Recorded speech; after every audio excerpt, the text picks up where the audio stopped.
Hi children, price த Lord. எல்லோரும் எப்படி இருக்கீங்க? நல்லா இருக்கீங்களா? நம்ம நேராக ஸ்டோரிக்குள்ளே போயிடலாமா?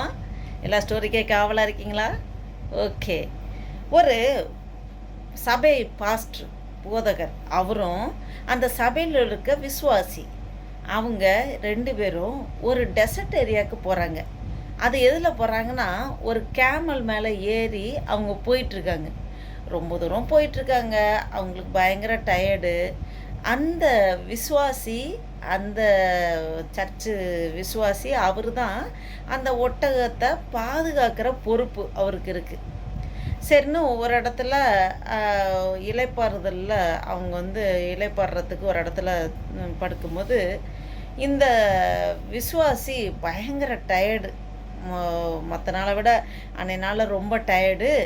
அவன் என்ன பண்ணுறான், ஆண்டவர்கிட்ட ஜெபம் பண்ணுறான். ஆண்டவரே, இந்த ஒட்டகத்தை நான் உங்கள்கிட்ட ஒப்பு கொடுக்குறேன், நீங்கள் பொறுப்பெடுத்துக்குங்க, நீங்கள் பார்த்துக்குங்க, நான் இப்போ டயர்டாக இருக்குது, தூங்க போகிறேன்னு சொல்லிட்டு ஜெபம் பண்ணிவிட்டு படுத்துட்டான். அவன் காலையில் எழும்பும்போது பார்த்தா ஒட்டகம் அங்கே இருக்கிற இடத்தே காணாம், ஒட்டகமே காணாம். அப்போ காலையில் எழுந்திரிச்சதும் அந்த பாஸ்ட்ரு கோவப்படுறாரு அந்த விசுவாசிகிட்ட. ஏப்பா நீ இப்படி பண்ண, ஒட்டகம் எங்கே, நீ கட்டி வைக்கக்கூடாதா, அந்த ஒட்டகத்தை பார்க்குறது உன்னோட பொறுப்பு தானே அப்படின்னு சொல்லும்போது, பாஸ்டர் நீங்கள் என் மேலே கோச்சிக்காதீங்க, நீங்கள் கோவப்படணுன்னா ஆண்டர்கிட்ட தான் கோவப்படணும். நான் ஒரு தடவை இல்லை 3 தடவை நான் விசுவாசமாக ஆண்டவர்கிட்ட ஜெபம் பண்ணேன். ஆண்டவர்கிட்ட நீங்கள் பார்த்துங்க, ஒட்டகத்தை நீங்கள் பார்த்துக்குங்க, உங்கள் பொறுப்புன்னு சொல்லி ஜெபம் பண்ணேன். ஆண்டவர்கிட்ட தான் நீங்கள் கோவப்படணும், ஒட்டகம் தொலைஞ்சதுக்கு ஆண்டவர் தான் காரணம் அப்படின்னு சொல்லி அவன் சொல்கிறான். சொன்னதும் அந்த போதகர், நான் ஒன்று சொல்கிறேன் கேளு, உனக்கு பசிக்குதுன்னா உனக்கு ஃபுட்டு ஆண்டவர் கொடுப்பாரு, ஃபுட்டை எடுத்து வாயில் ஊட்டி விட இது பண்ணுவார். ஃபுட்டை நீ தான் எடுத்து சாப்பிடணும், இல்லை பசியே இல்லாமலாம் ஆண்டவர் தருவார். உனக்கு ஃபுட்டு தேவையானதை ஒழுங்கு பண்ணி கொடுப்பார், அவர் தருவார்.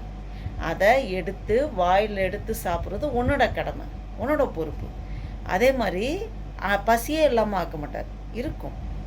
நம்ம முயற்சி பண்ணணும். முயற்சி பண்ணாமல் எனக்கு எல்லாம் கிடைக்கணும், என்னோடய நீடெல்லாம் ஃபுல்ஃபில் பண்ணால் எப்படி கிடைக்கும் அப்படின்னு சொன்னதும் அவன் எதுவுமே பேசலை.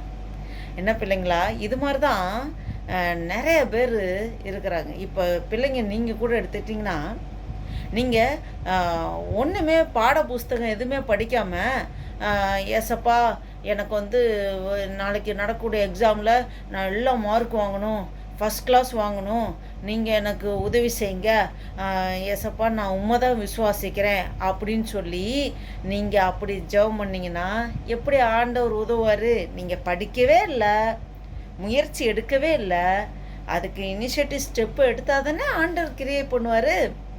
நீங்கள் ஒரு ஸ்டெப்பும் முயற்சியும் எடுக்காமல் இருந்தால் எப்படி ஆண்டவர் உங்களுக்கு உதவி செய்வார்? அதே மாதிரி தான் பெரியவங்க எடுத்துட்டா நிறைய மிஸ்டேக் பண்ணுறாங்க. அவங்க ஆண்டவர்கிட்ட ஜெபம் பண்ணிவிட்டு அமைதியாக இருந்தால் போதும், ஆண்டவர் எல்லாம் எல்லா நீடடும் ஃபுல்ஃபில் பண்ணுவார் அப்படின்னு நினைக்கிறது தப்பு. இதுதான் நம்ம வேத வசனத்தில் நம்ம பார்க்குறோம். யாக்கோபு 2ஆம் அதிகாரம் 17ஆம் வசனத்தில் பார்க்குறோம், கிரியை இல்லாத விசுவாசம் செத்ததுன்னு பார்க்குறோம். கிரியை இல்லாத விசுவாசம் செத்ததே. அதாவது நம்ம முயற்சி பண்ணாமலே ஆண்டவர் மேலே ஒன்லி விசுவாசத்தை மட்டும் வைக்கிறது செத்த விசுவாசம் என்று வேத வசனம் தெளிவாக சொல்லப்பட்டிருக்கு. நம்ம முயற்சி பண்ணணும். அந்த முயற்சி பண்ணிட்டு ஆண்டவர்கிட்ட ஜெபம் பண்ணும்போது அதில் ஆண்டவர் கிரியை பண்ணுவார். என்ன பிள்ளைங்களா, நீங்களும் இனிமேல் முயற்சி பண்ணுவீங்களா? நீங்கள் படிக்கணும், முயற்சி பண்ணி ஆண்டவரே நான் இப்போ ஹார்ட் ஒர்க் பண்ணுற ஆண்டவரே, படிக்கிற ஆண்டவரே, அப்பா நான் படித்தது ஞாபகத்தில் வைக்கிறதுக்கு எனக்கு பலன் தாங்க, கிருபை தாங்கன்னா கிருபை தருவார், உங்களுக்கு ஞாபகத்தை கொடுப்பாரு. சரியா? அதே மாரி பெரியவங்க அநேகர் நெறைய மிஸ்டேக் பண்றாங்க. எல்லாம் ஆண்டவர் பார்த்துக்குவாருன்னு சொல்லிட்டு, ஆண்டவர ஒன்லி விசுவாசிச்சு ஒண்ணுமே செய்யாம இருக்கும்போது, எந்த ஒரு பிரயோஜனமும் கிடையாது. நம்ம ஒரு காரியம் செய்ய முயற்சி பண்ணி ஒரு ஸ்டெப் எடுத்து வைக்கும்போது, ஆண்டவர் அதில ஆண்டவருடைய கிருபைய தந்து, ஆண்டவர் அத நமக்கு உதவி செய்கிற வல்லவரா இருக்காரு. நம்மளோட விசுவாசம் கிரியை இல்லாத விசுவாசமாக இருக்கக்கூடாது. கிரியை இருக்க வேண்டும். ஆண் ஆபிரகாம் அ தன்னோட மகன் அ ஈசாக்க ஆண்டவர் சொல்றாரு, "உன்னுடைய ஏகசுதன் உன்னுடைய ஏகசுதன் புத்திரன நீ அந்த மலை நான் காண்பிக்கும் மலையில போய் எனக்கு பலி குடுங்கிறாரு." அப்ப அந்த அதில அந்த கிரியை அவன் செய்றான். என்னது? அந்த மலைக்கு ஈசாக்க கூட்டிட்டு போறான். கூட்டிட்டு போய் அவனோட செயல்பாடுகள் இருக்கு. சும்மா விசுவாசம் மட்டும் ஆண்டவர் மேல வச்சுட்டு அமைதியா இல்லாம, அத செயல்படுத்துறான். செயல்பாடுகள காமிக்கிறான். அந்த ஈசாக்க கூட்டிட்டு போயி, அந்த மலையில போய் பலி குடுக்குற வரைக்கும், அந்த கடைசி நிமிஷம் வரைக்கும் ஆண்டவர் பார்த்துக்கிட்டே இருக்காரு. அவனோட கிரியைகள பார்க்குறாரு. அப்ப ஆண்டவர் மேல முழுமையா அவன் விசுவாசம் வச்சு, ஆண்டவர் எனக்கு வாக்குத்தத்தம் பண்ணியிருக்காரு.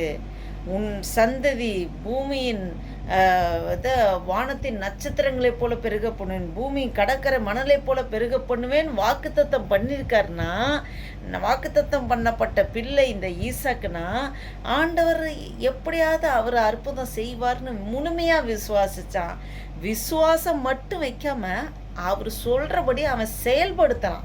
கிரியை கிரியை காமிச்சான். அப்ப செயல்படுத்தும்போது ஆண்டவர் என்ன சொல்றார்? கடைசி நிமிஷத்துல மகன் மேல கையை போடாதே, பிள்ளையாண்டவர் மேல் கையை போடாதே அப்படின்னு சொல்லி ஆண்டவர் தடை பண்றாரு. என்ன பிள்ளைங்களா? நம்ம இதுலேருந்து என்ன தெரிஞ்சுக்கிறோம்? நம்ம எந்த ஒரு வேலை செஞ்சாலும், ஆண்டவரே அந்த வேலையில நீங்க முயற்சி பண்ணுங்க, செயல்படுத்துங்க. அதுல ஆண்டவர் பலனை தருவாரு. நம்ம விசுவாசம் கிரியையோட இருக்கிற விசுவாசமா இருக்கணும். என்ன பிள்ளைங்களா? வேத வசனம் என்ன சொல்லுது? யாக்கோபு 2ஆம் அதிகாரம் 17ஆம் வசனம். கிரியை இல்லாத விசுவாசம் செத்ததேன்னு சொல்லி நம்ம பார்க்குறோம். ஓகேவா?